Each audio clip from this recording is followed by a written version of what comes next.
Hello, everyone, and welcome. I say the same thing every time I start these. I'm so excited to introduce you to another amazing video testimonial. Today, I have Bethany. She and I have worked together for, I think, over a year, um, maybe a year and a half. So year and a half, right? So it's been an amazing year and a half together. She's graduating. She's at this new point in her life, and I've just been so grateful to see her business evolve, how she's evolved as a person and as someone who, we're both going through this like mama journey, early mama journey together. I've just been super grateful to be a support system in her world. So Bethany, welcome.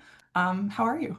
I'm good. I'm excited to kind of talk about the year and a half, which went by. I mean, it feels like 3 weeks sometimes.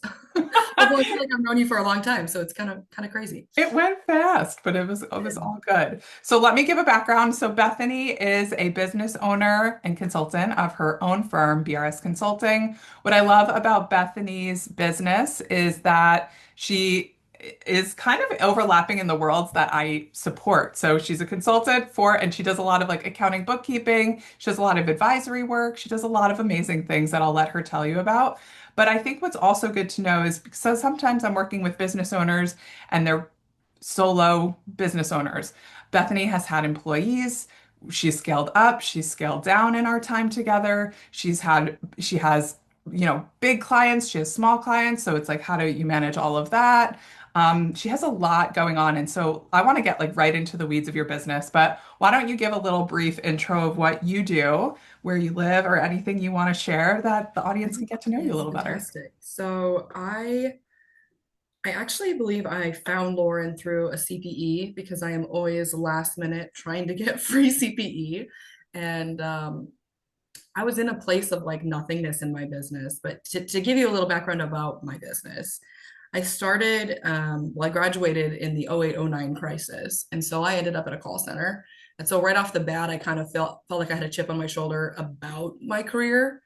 Um, and so I ended up at a Wells Fargo call center. You know, this call may be monitored or recorded just for quality assurance. Really, it's just horrible. And so I ended up taking a small public accounting job after about 6 months of call center work. And it was a firm of one partner, one manager, and me. And I learned a lot. I learned a lot there, but it was definitely one of those things where I felt like, wow, are all accountants mousy people who want to live in the corner of their office? My boss was brilliant, but like I literally talked to the clients more than him, and I was brand new. And so it was kind of fun though, because I got to learn a lot really quick. And that was when I learned I'm a lot different personality wise than most accountants. And so after that, I got poached from McGladrey, which is now RSM. And I did audit for about 4 years. Loved it. Then I landed I tried to go private, hated it. It was boring. That's a long story we won't get into. And ended up at it's an outsourced controller CFO firm. And I absolutely loved that job. I was there for 4 to 5 years. The problem is it was managed by four men who, again, I respect them. But I said I wanted to make XYZ by 30 and I wanted to partner in and I wanted a plan. And obviously I didn't do that day one. I was 4 years in and my book of business was pretty difficult. And I had two clients that my boss never even stepped foot in like a year. So I was like, why am I an employee?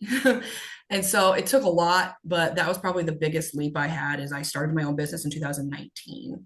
And then I think it was probably 2020, end of 2023, I think is when I was taking the CPE. And it was, of course, because I didn't track my CPE and I was literally being disciplined by the board. So I was in a bad place.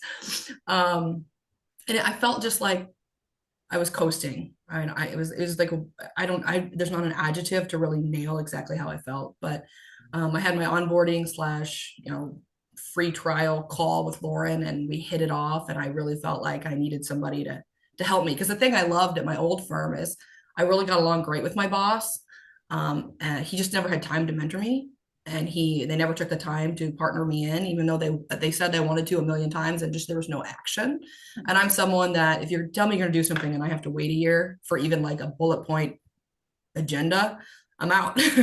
I don't exactly have patience. And that is actually one thing I've worked on too. And one thing, it's fascinating what you think your weaknesses are.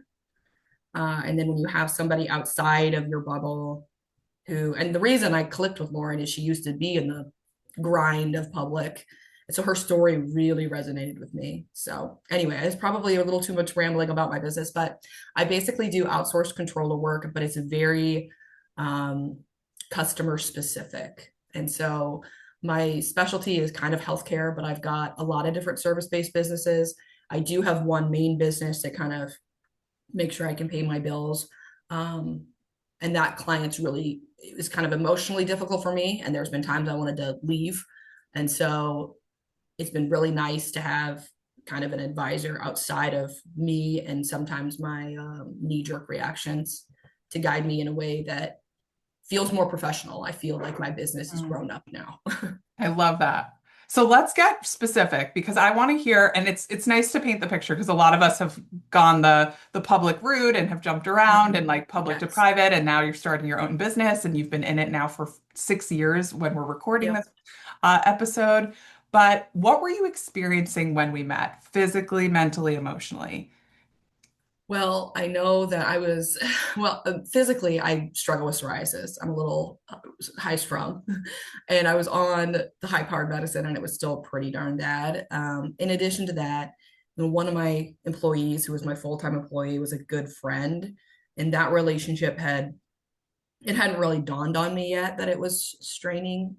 And I don't think I raised my rates, especially with my main client in a long time. And everything felt disaggregated. Everything was, as much as you want to tailor your services to your customer, it made it almost impossible for me to even think about taking on a new project or I don't know. It's like I didn't have the confidence to go, I've been here for 3 years. Why am I not telling this client I need this amount of money? Mm, And so those things, I think I didn't even know where to start. mm, Um, and it almost felt like I didn't deserve it, which is this weird backwards mind block I think I had. I still struggle with that. I'm not gonna lie. It's not like you magically waved a wand and fixed all my flaws, but the awareness is there now. And it helps to just know that like, hey, let's take a step back. I don't need to have that negative thought about this. I need to take a step back and think it through. yeah, So amazing. Well, I want to point out because you came to me, and sometimes I think we can even forget where we were when we like yeah, lived it. And so you mentioned physically you were experiencing psoriasis. So that was the like physical mm, manifestation of like what of the stress you were experiencing. yeah, You mentioned employee personnel challenges. yes, You didn't mention this, but you came in to my world with bad clients and clients that weren't yes. paying, That clients I that with honestly forgot about attitude, those two. clients with attitudes, clients that were tough to deal with. So it really was putting a lot of pressure on your business because you were getting it, you were challenged at both ends. And so as the CEO of your business, like I think that point was where it sounded like to me where you were feeling stuck because you were like, I have clients that aren't paying me. I Yep. have good clients that do pay me, but they're pains in the asses. Yep. And then I have, employee staffing that I'm struggling with. And Yeah. that was then creating, I think, the nexus of like why you picked up the phone. And you know what's crazy? I literally forgot about the 100,000 plus in receivables that I've now washed from my life. Because yeah, I forgot how hard that was. It's crazy how you mind block some of that or just move on from it so much that, and I don't know where I'd be honestly had I not had help figuring out how to offload that Hmm. situation. That was hard. Tell So, me what you learned about yourself in the process. There's things about your business that we've learned, which we'll dig into a minute, but tell me like, as you've gone through well, this, how have you evolved? it it's just slightly personal, but at that time, and I didn't probably admit it or even talk to you about it in the beginning, but I was single, no children. I have 11 nieces and nephews, and in the back of my mind, I always said like, if I want to have a child, I need to figure it out. I mean, I was past the 35 mark, and so in the back of my head, that was a pressure, but I never really talked about it. And with all the pressure in my business and the fact that like I had to kind of say goodbye to an employee because the people she was working on weren't paying me. Um, and so for me, I felt like if I don't have my business figured out, there's no way I can do this, even though I wasn't sure I wanted to do the mom thing. And so I felt like there was just huge decisions that I needed to make. And I'm normally a very decisive person, but sometimes it's either knee jerk or this sounds crazy, but my number one struggle with some of my clients is when they're indecisive. And so when I become indecisive, it's almost like this hating yourself feeling, which sounds gross, but I had that a little bit because I wanted to be sure about what I needed to do. And I was very stuck.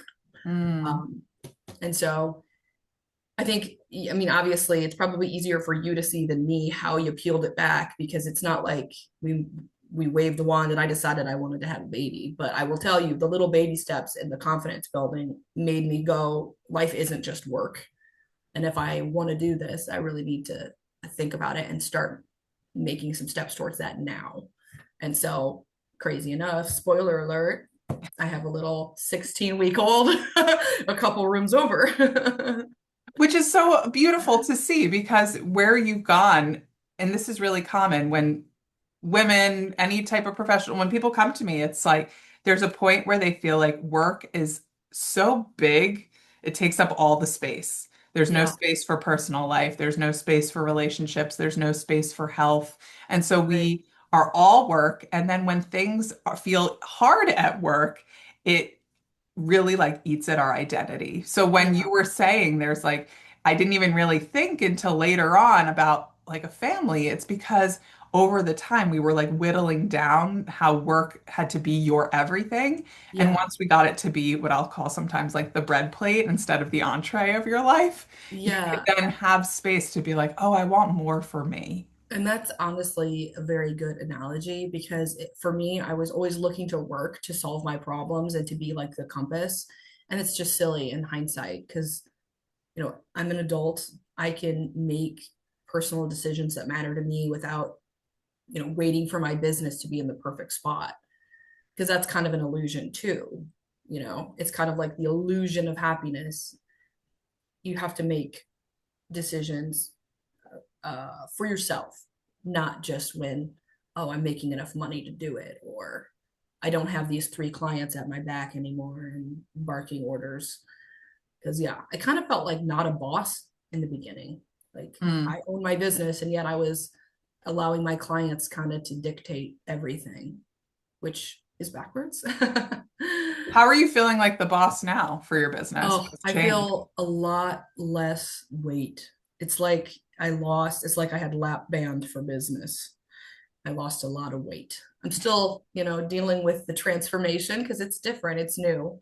And it's hard to maintain the confidence sometimes because you'll have a bad day, you'll have a good day. But I will tell you, I wake up in the morning and I don't have that pit in my stomach dread that I had most of the time. So what's So, changed about, you talked about how like you weren't the CEO, but now you are.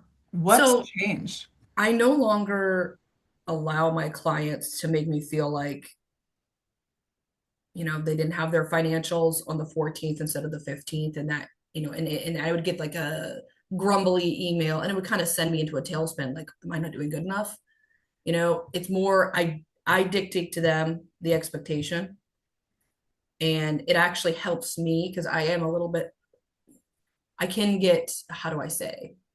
I'm not ADD per se, but I can be a little distractible. And the things I don't enjoy doing, I sometimes will put off. And that's honestly one of the things you help me kind of guide myself into a better rhythm.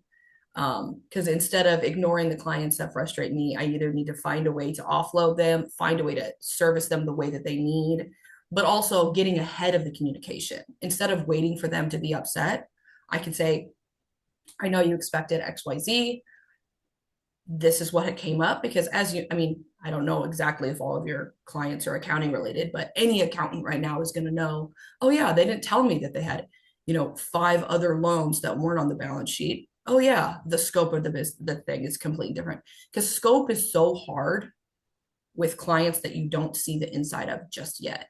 And Mm. so it's been, I mean, my most recent client that I brought on was a nonprofit and although I did make a little bit of a mistake on like the volume of what they have, they were required to make some changes, the amount of credit cards they had and stuff that I never would have said, hey, if you want me to do your business, you have to use this software, do these things, have this done by this day. And it feels good to kind of it's good for them too. They don't know it. Like sometimes it feels a little too bossy or dictatorial or whatever. But in hindsight, I look back and it's like, why didn't I have the confidence to do that? I don't know. Or maybe I didn't have the wherewithal. I'm not sure. Um, but it's just easier to know that like I can tell them what's good for them and expect it. There's a lot of people out there that they can go get service from if they don't want to do it this way. And this way is better for both of us. And so it just helps. I think confidence is a good way to put it, but almost just like realizing their specialty is in accounting. That's why they're with me. And I need to be able to have the confidence to say, do that. It's Yeah. kind of like if your mechanic tells you XYZ is wrong, you're not going to go, oh, wait. And so it's if you think about yourself in a different specialty or different capacity, it kind of helps you understand that like I have the authority to make those comments. Well, Um, what's amazing here is like the confidence created for you the permission to create processes. The yeah, processes then streamlined across your clients. And then by doing that, you created more free time for yourself because you're not absolutely. like going through different softwares to figure out on their side. You're like, I'm your back end, like I'm supporting the back end of your business and like to make it most efficient and most economical and all of those Yeah. things, right? Then you're like, here's the way I'm going to do it. And that actually just spawned a thought in my head. And I don't know if it's relevant to that exact question, but don't forget, like you helped me with my number one employee issue. And I can't believe still to this day. So I made my deadline yesterday without a full-time employee. Okay. And that was a really hard one. She was my best friend for years, and I had to say bye to her. And I thought that I would never be able to make my deadline again. And it's crazy when you have somebody in a role that's supposed to be leadership. She was saying no to every efficient process. And I don't know if it's because she was scared to change or if she didn't want to learn. But getting rid of somebody who's a no person, even though it was really hard for the first few months, I'm able to do her job and mine and make the deadline. And then how much money am I saving? Like, I still can't believe that one. I still, to this day, can't believe Well, I'm making. let's get into the weeds of that because everyone wants to know. So, So it's how much crazy. are you saving? Because sometimes, I'll talk about when I work with clients that you can like make 100K more. And in some ways, right, we could make 100K more or we could save 100K. And so Yeah. what's interesting, right? So tell me about like if you're how comfortable you are, like how much she was earning, what Yeah. what the Well, bonus means, or like what yeah. the doing the timeline and all that good stuff. So she had worked for me for 5 years. And honestly, I will say she does really good work. Like, you don't have to worry about her making errors, but she isn't exactly the speediest. And she was also at an attitude point where she wouldn't take on any extra work, which was really frustrating for me. A lot of the reason beyond the fact that we had a friend relationship outside of just the work relationship, beyond that being difficult for knowing what to do with her role. I also hate doing day-to-day work. Like, I am much more of a big picture person. So like entering an AP transaction makes me want to jump a little bit. So it's one of those deals where like I'm like, oh, I don't want to do what she does. Oh, what am I gonna do? And so I was dragging my feet dealing with this. And honestly, without your guidance, there's a chance she still might be here. But I was paying her, it was like 78, and she knew I was getting a huge bump at the main client she worked on, because of course in accounting, what's frustrating is like, okay, help me negotiate this big contract. I'm getting paid way more. She sees it. I mean, she has the same access I do because she does most of the work on that client. And so she had this kind of almost inappropriate expectation. And she straight up said, like, she expected a huge raise. And so that was a little bit uncomfortable for me. I was expecting to give her something, but she basically expected somewhere between 82 and $86,000 a year. She was working on that main client and like one small difficult client, and she wouldn't take on more. And I will tell you, she could have taken on more. And so when push comes to shove, you know, we had the tough talk with her. I wasn't sure how long she would, we basically had a transition plan, and I wanted her to make sure she got a job before she left. And she left at the very earliest possible. Gave me a week notice on that, which is fine, whatever. At that point, it was water under the bridge. But I had literally just found out I was pregnant about 2 weeks before the tough talk. And so it was like this whirlwind of madness.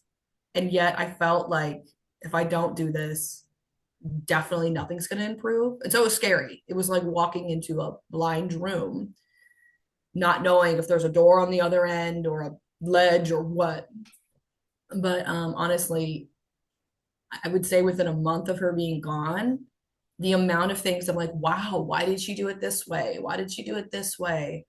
And so I probably peeled off within a month 15 hours of month end work minimum. And I felt like at the end of the month, she was probably doing no work. And like, I'm not a micromanager. If you get your job done, great. I just wanted her to do more job, you know? And so, September, October, November last year were tough because I had to work a lot to get those deadlines completed. But I got processes and macros in Excel and, ways to even I offloaded some stuff to my part-time staff who isn't as skilled. But I will tell you, 80,000 minimum for a little extra work between this is say 5 and 10. Yeah, I can plan for that. I can do that. Okay. Yeah, That's like it's literally amazing.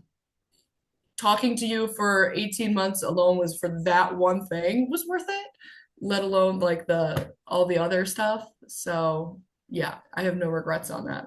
I love it. Well, okay, so and I think it's always nice to hear because there's some good like numbers with some of the stuff that you did too. Because one other thing that we've spoken about is you have this long-standing client.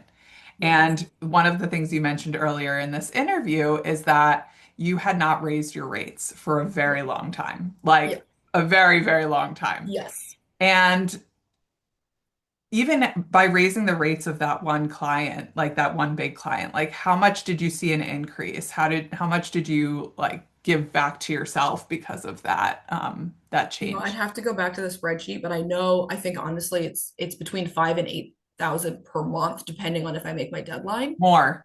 Yeah, I Yep. actually I think you're right. And then on top of not having my full-time staff there, like I have some financial freedom. I have the ability to say no to certain clients. And it's almost like I felt like I needed them more than they needed me. And it never needs to be like that sort of tension.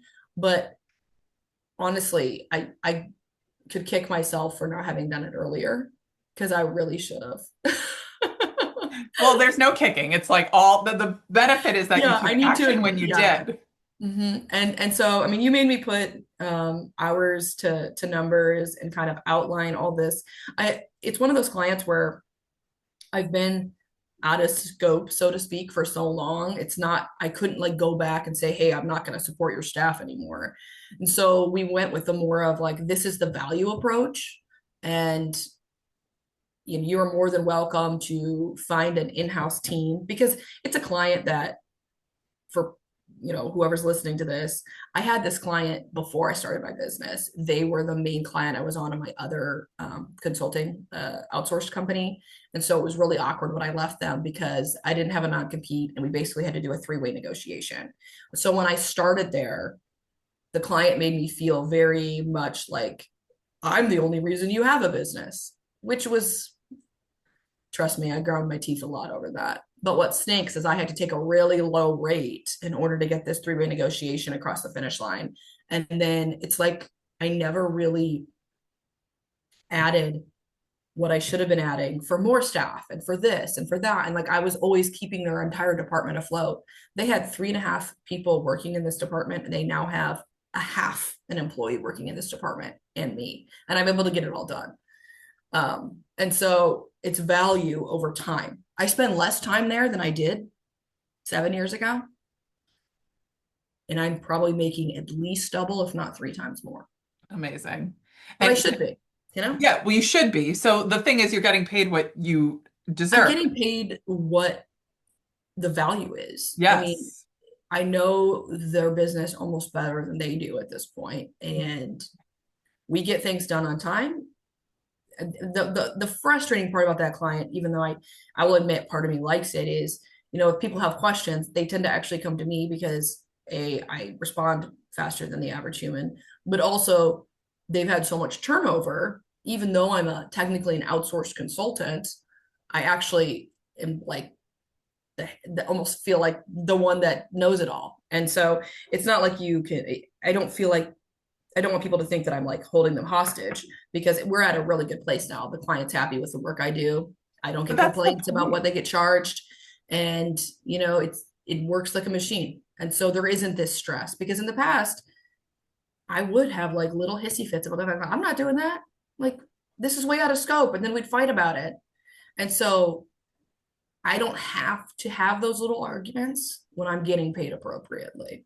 Right. And you're getting paid for the value that you bring, and you're getting paid adequately, and you're getting paid commensurate to, like you said, the value that we bring. And that was one thing that we worked on together to make sure. And once we got this one client settled, because it is a big client, It the is. reality is you needed to also make sure that your small clients paid commensurate to what also felt Yeah, value based, fair, fill in the blank, exactly. And so um it's tell me, like, it sounds like you raised your rates. What else have Yes. you done to improve your margins? Because you had some great like things that we worked on together that have really made your business far more profitable. Well, I don't know if you were a part of the decision to outsource a few things. Maybe you were. You remember that? Mm-hmm. Yeah. So I have a couple small clients where I have outsourced team. They've got a base in Massachusetts, but a lot of the workers are from Ukraine, and they have been a huge help on some of these small clients that I frankly do not enjoy working on because it's that day-to-day enter AP code small transaction thing. And so we basically make sure my margin is at least double. And for the clients that are clean enough, I have a flat fee, which has been, I mean, there's some months that's a nice profit margin. Mm. The clients that you've also recently helped me with is the hourly ones that don't know what distributions are. We're trying to offload them because it's just not worth it anymore. Which is hard for me because I'm a yes person to a fault. It's really difficult for me to say no to somebody that you feel like you can help them, and you know what, you can't help everybody, and you don't have to. And so that is one thing that I'm graduating yet. I need to get that just over the finish line, but it's in process. And both of them have their 2024 stuff finally finished. So um, the margin, it's I no longer think about how can I help you first. It's how can we both help each other? Because too often I would dive into projects without even a contract. And now I know that something needs to be signed and it, I think you were actually, I was in implementing Ignition right as I was implementing you, and Mm-hmm. Ignition Mm-hmm. plug to them. It's genius. You need to have a software that pulls stuff automatically. If you have to wait for a check from a client, just don't do it. Just stop your business. Because that's the reason I got in 100,000 deep with a client that I wanted them to be successful, but they're just nose diving into bankruptcy. And yet here I am reconciling their bank account that they hadn't reconciled for 4 years. I, you don't need to do that. You don't need to be a savior to everyone. And so some of that, people don't think that I have this niceness like Achilles heel, but I kind of do because I see like this sad puppy of a business and I want to help them. And instead, you need to like put on your safety gear before you pick up the puppy. Absolutely, right? Like a firefighter doesn't go into a house Yes, without the gear. I love that. exactly. But I think as what you're sharing is so beautiful is because, like, if anyone's taking notes, I'm taking notes. But what you shared is how much more money you're making in the Yeah. year and a half. So even though we started, let's say 100K in the hole, like if for anyone who's like loves their numbers, so say we're starting 100K in the hole, you've saved like at least 82 to 86K by releasing your full-time employee per Yep. year going forward. Yep. You're making 80K give or take. You said on average 5 to 8-ish more a It's month. 8 most of the time because I make the deadline 10 out of 12 months. So there you go. So there's at least 80, so probably like 90 plus K that you're making on that one client. On your smaller clients, you're making 2x margin. So you've increased your margin, meaning, so what she's done here is brought in staff that were less expensive and she's raised her rates. So now Yes. she has a healthy margin on all of her accounts and she's getting paid automatically and upfront. So now the Yes. billables, she's not like, saying, oh, this Counting. is just receivables coming in. This is actually money she's making. Yes. And honestly, that is a huge wait. There is nothing worse than waiting 3 months for a check for work you did 3 months ago. So you don't even take a client if they're not willing to have automatic ACH. Just don't. So good. Like, I love hearing this because then what we did with your, like, now that you're like, everyone's going to be like reaching out, they're like, you're loaded. So now that you have more money coming in, we've been able to position yourself for what's best for this new chapter of your life in Yes. terms of your time. So Yes. let's talk about time and then we'll like position to kind of like where you're at now. Uh, Yeah. So time wise, it's kind of interesting because my timesheet actually isn't more. I would say maybe when my full timer left in October, November, when I was redoing all the processes, that was probably heavier. yep. Um, but my little boy Rhett was born in April. And, as a business owner, I can't take a super traditional maternity leave, but I was able to shut off enough while also, and I hate to say this, my personality, I get bored. So I actually don't mind checking my email here and there on maternity leave. But I'm in a position now where I actually think I'm going to be able to work 3 days a week and be with my little guy the other two, which is best gift ever. It makes me cry a little bit. Mm, I never in a million years would think that I could do. I never would have thought that. Um, it's really really great to be able to get up in the morning with a smiling little baby and not have to log in. Um, and so I have a daycare that will allow me to choose the days, which is really, really nice because I can line them up with either my little payroll deadlines or my large client monthly deadline. And then like today, I I'm literally talking to you. I'm going to go to Pilates at 11 and then I'm going to hang out with my little guy in the sun at the pool probably. that is So the day. that's actually crazy enough is I always thought the money was the most important part, but it really is not having to be in the grind 6 or 7 days a week. And so that is the best part. I have a life back and I don't, accounting is not my number one. And that feels good. And it's weird because I might have, I'm kind of like kind of grew up in a culture where like whoever works the hardest is the best. And so it's nice to be like, no, you don't have to. Like even my sweet little sister, I love her. She's working nonstop, and her health is being affected by it. And I want to shake her and go, you have to find a different way because you're going to wake up in 5 years and you are going to have missed half of your kids' everything.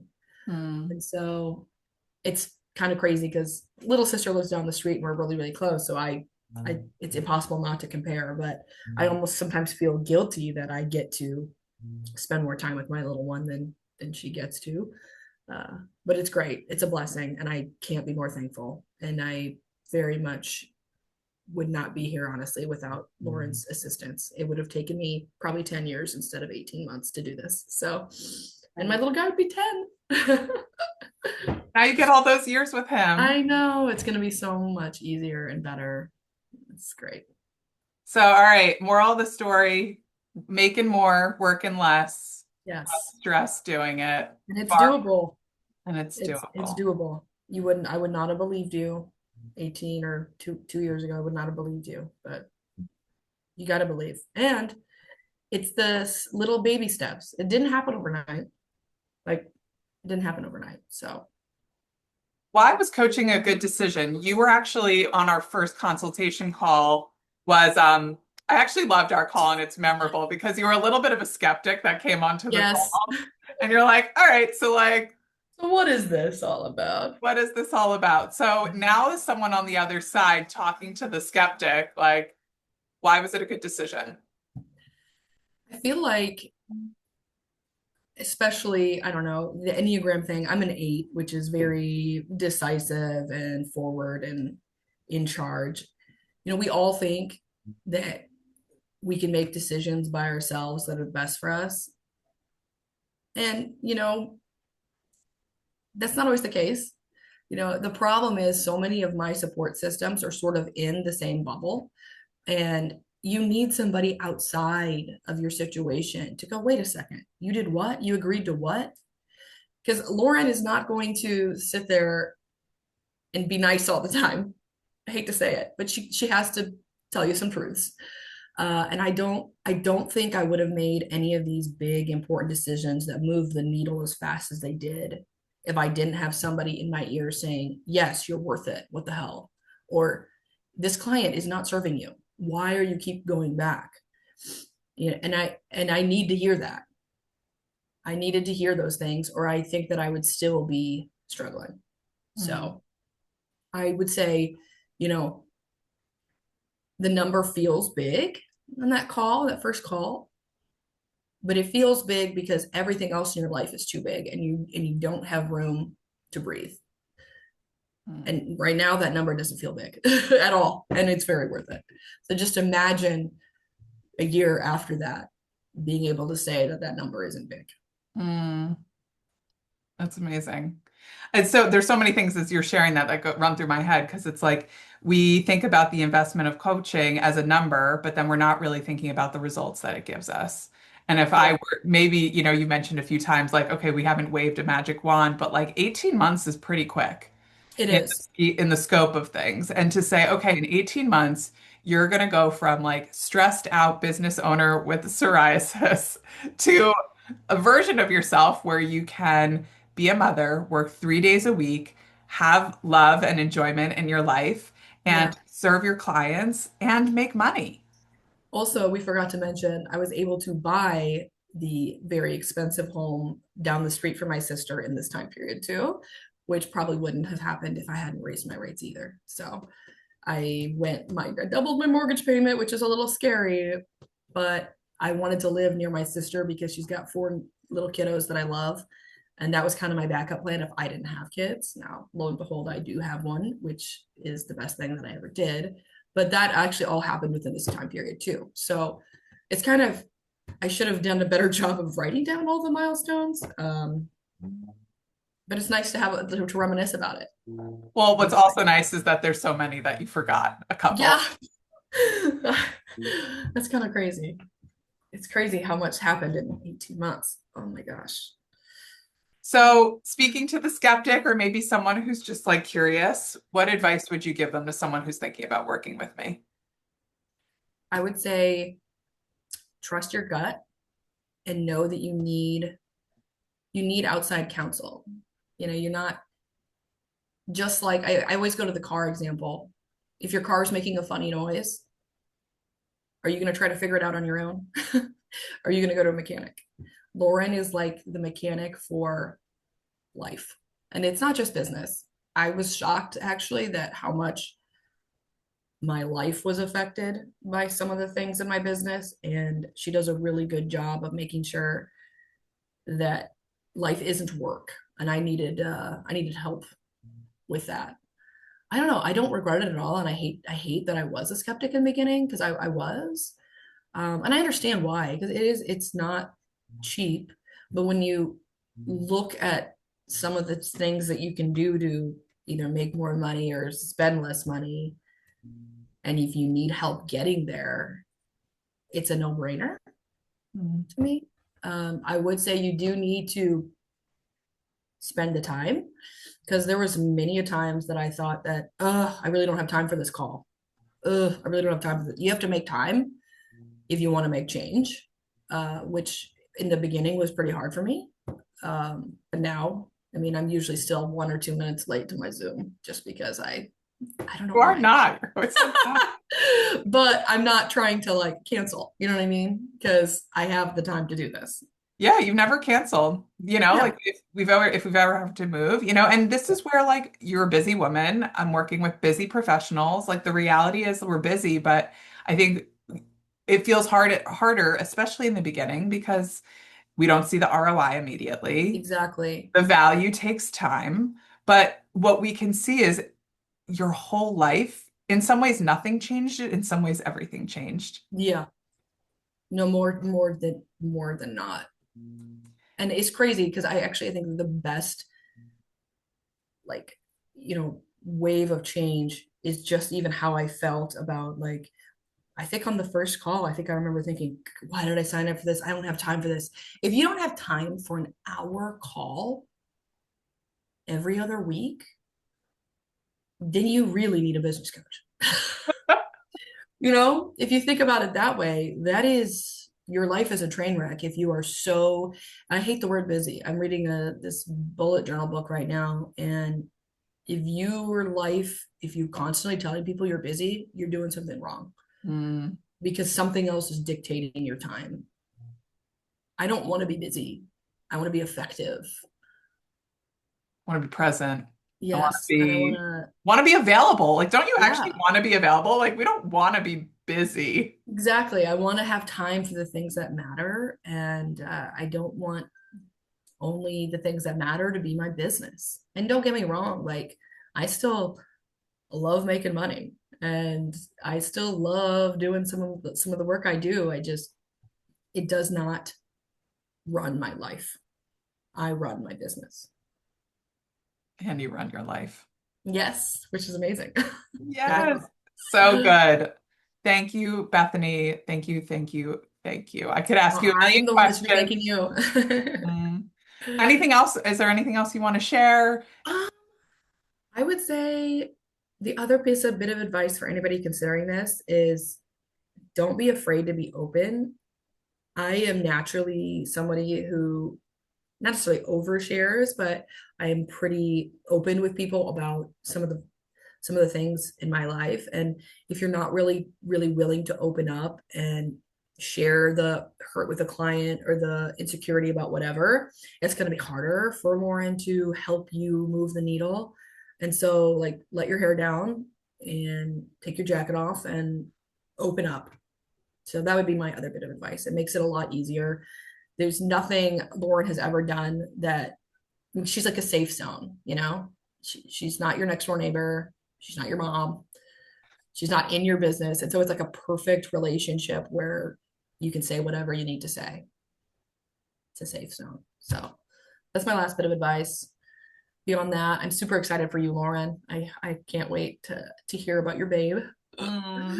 Thank you And so yeah, much. I hope this is definitely not the last time I get to chat with you or see you. So Absolutely not. We will be in touch so much. yes, We are actually, as we're wrapping up this interview, we're going to move into Bethany's graduation session. And so it's just a excited. very special day. But Bethany, I can't thank you enough for your trust, for even your skepticism in the beginning, but then eventually your trust, your commitment, and just your vulnerability like each time. So that really, I think, is why you've made so much progress in your life and in your business in such a short period of time because you really just came ready to go.